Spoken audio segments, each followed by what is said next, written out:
টাকা দিয়ে তুমি বাড়ি কিনতে পারবে, কিন্তু ভালো পরিবার তৈরি করতে পারবে না। টাকা দিয়ে তুমি সুন্দর বিছানা কিনতে পারবে, কিন্তু ঘুম কিনতে পারবে না। যদি তুমি তোমার কাজকে স্যালুট করো, তাহলে তোমার আর কাউকে স্যালুট করতে হবে না। যদি তুমি তোমার কাজকে স্যালুট না করো, তাহলে তোমার সবাইকে স্যালুট করতে হবে। একটা কথা পরিষ্কার, সৃষ্টিকর্তা তাদেরই সাহায্য করে যারা কঠোর পরিশ্রম করেন। পুরনো বন্ধু হলো সোনা, আর নতুন বন্ধু হলো হিরে। তাই বলে নতুন বন্ধু পেয়ে পুরনো বন্ধুকে ভুলে যেও না।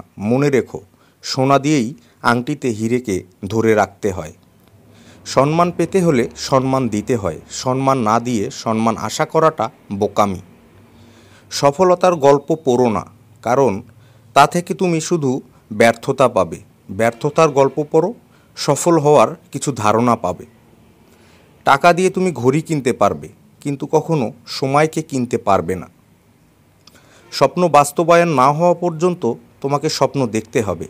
আর স্বপ্ন সেটা নয় যেটা তুমি ঘুমিয়ে ঘুমিয়ে দেখো, স্বপ্ন সেটাই যেটা পূরণের প্রত্যাশা তোমাকে ঘুমাতে দেয় না। ক্ষুধার্ত পেট আর খালি পকেট পুরো পৃথিবীকে চিনিয়ে দেয়। পকেটে টাকা না থাকলে বোঝা যায় পৃথিবী কতটা কঠিন। কারো ক্ষতি করে প্রতিশোধ নেওয়াতে বিশ্বাসী নই। সবথেকে বড় প্রতিশোধ হলো নিজেকে এমনভাবে গড়ে তুলতে হবে, যারা তোমার খারাপ করেছে তারা যেন তোমার সাফল্য দেখে নিজেদের কাছেই ছোট হয়ে যায়। প্রশংসা করতে হবে প্রকাশ্যে, কিন্তু সমালোচনা করতে হবে ব্যক্তিগতভাবে।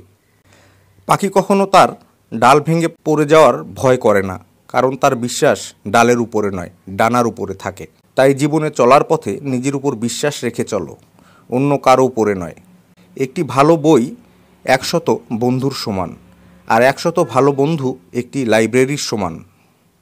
তুমি তোমার ভবিষ্যৎ পরিবর্তন করতে পারবে না, কিন্তু তোমার অভ্যাস পরিবর্তন করতে পারবে, এবং তোমার অভ্যাসই নিশ্চিতভাবে তোমার ভবিষ্যৎ পরিবর্তন করবে।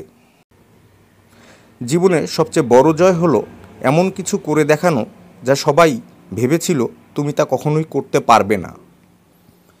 যে তোমাকে খুব ভালোবাসে তাকে কখনো ধোঁকা দিও না। নিজেকে একবার প্রশ্ন করো, পৃথিবীতে এত মানুষ থাকতে সে কেন তোমাকে ভালোবাসলো? কেউ তোমাকে মূল্য দিক আর না দিক, তুমি সৎ কাজ করে যাও, কারণ এর প্রতিদান তোমায় মানুষ দিবে না, দিবেন ঈশ্বর। অতীতের কথা ভেবে কষ্ট পাওয়া হলো আবেগ, আর অতীত থেকে শিক্ষা নিয়ে সামনে এগিয়ে যাওয়াই হলো বাস্তবতা। মনে রাখবেন, আপনি বা আপনার কি আছে তার উপর আপনার সুখ নির্ভর করে না। আপনার সুখ নির্ভর করে আপনি কেমন চিন্তা করেন তার উপর।